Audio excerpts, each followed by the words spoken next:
security. WikiLeaks, which solicits and publishes secrets and suppressed material from whistleblowers around the world, has been under cyber attack from governments that want to shut it down. And Assange is currently under legal attack from the U.S. government, which would like to charge him with espionage for publishing volumes of classified material from the Pentagon and the State Department. We spent 2 days with him in Britain, where he is under house arrest while fighting extradition to Sweden for questioning in 2 sexual assault cases, which he's called part of a smear campaign against him. In his most extensive television interview to date, Assange talked to us about his work, his vision, and the prospect of facing criminal charges in the United States. I mean, you've been called a lot of names. You've been characterized as a hero and as a villain, a martyr, terrorist. I'm not yet a martyr. Right. Let's keep it that way. For now, Julian Assange is holed up on this bucolic 600-acre English estate with an ankle bracelet, a 10 o'clock curfew, and a slow internet connection. He declined to talk to us about the allegations in Sweden on the advice of his attorney. He has not been charged and proclaims his innocence. Well, I suppose if you have to be under house arrest, there could be worse places. Well, it's a gilded cage. It's still a cage. But when you're forced to stay somewhere against your will, it does become something that you want to leave. It's a radical departure from the lifestyle that the peripatetic internet muckraker is used to, bounding from city to city, country to country, and regularly changing his cell phones, hairstyles, and general appearance, he says, to elude surveillance and avoid being killed, kidnapped, or arrested. And there are reasons for his paranoia. In the last 4 years, WikiLeaks has published information that played some role in deciding the 2007 elections in Kenya and fueling the anger that recently brought down the government of Tunisia. It's divulged membership rolls of a neo-Nazi organization in Britain and secret documents from the Church of Scientology. And that was before Assange began publishing U.S. secrets, provoking what he calls threatening statements from people close to power. What statements are you referring to? The statements by the Vice President, Biden, saying, for instance, that I was a high-tech terrorist. Sarah Palin calling to our organization to be dealt with like the Taliban and be hunted down. There's calls either for my assassination or the assassination of my staff, or for us to be kidnapped and renditioned back to the United States to be executed. Well, as you know, we have a First Amendment and people can say whatever they want, including politicians. I don't think that many people in the United States took seriously the idea that you were a terrorist. I would like to believe that. On the other hand, that incitements to murder are a serious issue, and unfortunately there is a portion of the population that will believe in them and may carry them out. If nothing else, WikiLeaks is the latest demonstration that a small group of people with a powerful idea can harness technology and affect large institutions. In WikiLeaks' case, it was the idea to aggregate state and corporate secrets by setting up an online electronic Dropbox where whistleblowers around the world could anonymously upload sensitive and suppressed information. The secrets are stored on servers around the world beyond the reach of governments or law enforcement, then released worldwide on the internet. The US does not have the technology to take the site down. Because? Just the way our technology is constructed, the way the internet is constructed, it's quite hard to stop things reappearing. So we've had attacks on particular domain names, little pieces of infrastructure knocked out, but we now have some 2,000 fully independent in every way websites where we're publishing around the world. WikiLeaks first caught the attention of most Americans last April when it released this video. It shows a U.S. Apache helicopter crew in Iraq opening fire on a group of suspected insurgents who were standing on a street corner in Baghdad. Some of the men were armed, but 2 of them were journalists from Reuters. Come on, fire! Hey, Roger. Shoot. At least a dozen people were killed in the attack, some of them innocent civilians. Then last July, WikiLeaks released 76,000 classified field reports of U.S. operations in Afghanistan that provided a chaotic and bleak ground-level view of the war. In October, there were another 400,000 classified documents released from Iraq, showing that civilian casualties there were much higher than the Pentagon had claimed. And finally, in November, thousands of State Department cables that lifted the veil on highly sensitive backroom diplomacy. The documents revealed that Arab leaders were lobbying the U.S. to attack Iran, and that the State Department had been secretly collecting intelligence on leaders at the United Nations. It triggered outcries that Assange was a political actor trying to damage the U.S. government. Are you a subversive?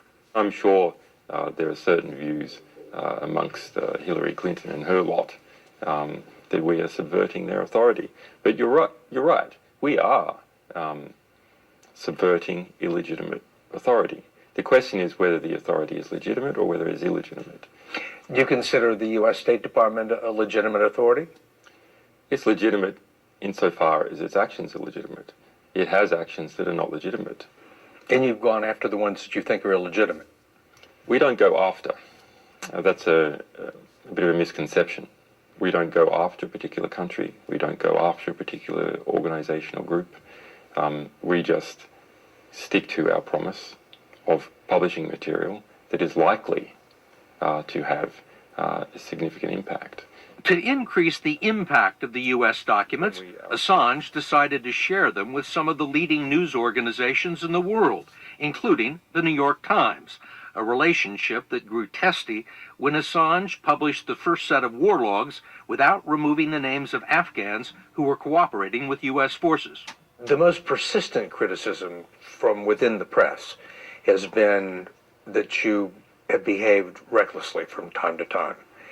And the example that they cite is that you've decided to release Afghan documents without redacting the names of people who had provided intelligence to the U.S. government. There's no evidence or any credible allegation, or even any allegation from an official body, that we have caused any individual at any time to come to harm in the past 4 years. The Pentagon said that they've gone through all of these documents and they found the names of 300 people. Well, that's new public information to us. It's possible that there are 300 names in the publicly released Afghan material. We don't pretend that that process is absolutely perfect. We did hold back 1 in 5 documents for extra harm minimization review, and we also improved our process. So when Iraq came around, there was not even a single name in it. I mean, there have been reports, people quoting Taliban leaders saying that they had the names of these people and that they were going to take retribution. The Taliban is not a coherent outfit, but we don't say that it is absolutely impossible that anything we ever publish will ever result in harm. We cannot say that. There's a perception on the part of some people who believe that your agenda right now is anti-American. Not at all. In fact, our founding values are those of the U.S. Revolution. They are those of people like Jefferson and Madison. And we have a number of Americans in our organization. If you're a whistleblower and you have material that is important, we will accept it, we will defend you, and we will publish it.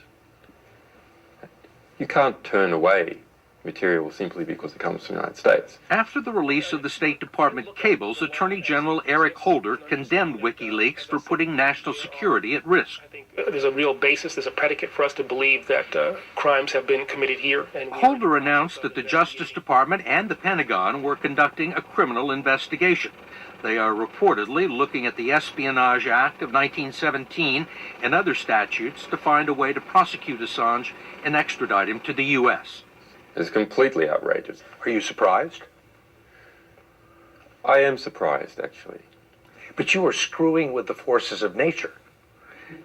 You have made some of the most powerful people in the world your enemies. You had to expect that they might retaliate. Oh, no, I fully expect that they retaliate. You gathered, you stored all sorts of classified cables and documents and then released them to the world on the internet. They see that as a threat. And they want to. Well, they see it as highly embarrassing. I think what it's really about is keeping the illusion of control. I'm not surprised about that. I'm surprised at how the sort of flagrant disregard for US traditions. That is what I'm surprised about. You're shocked. Someone in the Australian government said, look, if you play outside the rules, you can't expect to be protected by the rules, and you played outside the rules. Oh, You've played outside the United States' rules. no. We've actually played inside the rules. We didn't go out to get the material. We operated just like any US publisher operates. So we didn't play outside the rules. We play inside the rules. There's a special set of rules in the United States for disclosing classified information. There is. There's a Long-standing. There's a special set of rules for soldiers, for members of the State Department who are disclosing classified information. There's not a special set of rules for publishers who disclose classified information. There is the First Amendment. It covers the case. And there's been no precedent that I'm aware of in the past 50 years of prosecuting a publisher for espionage. It is just not done. Those are the rules. You do not do it. No one has accused Assange of stealing secrets. The Apache video and the classified documents were allegedly provided to WikiLeaks by Private First Class Bradley Manning, a low-level intelligence analyst in Iraq who is accused of copying them from a classified government network that 500,000 people have access to. Manning is now in solitary confinement at a military prison in Virginia, facing charges that could put him away for 50 years. You've called him a prisoner of conscience, correct? I've said that if the allegations against him are true, then he is the foremost prisoner of conscience in the United States. And there's no allegation it was done for money. There's no allegation it's done for any other reasons than a political reason. Now, I'm sorry if people in the United States don't want to believe that they are keeping a political prisoner.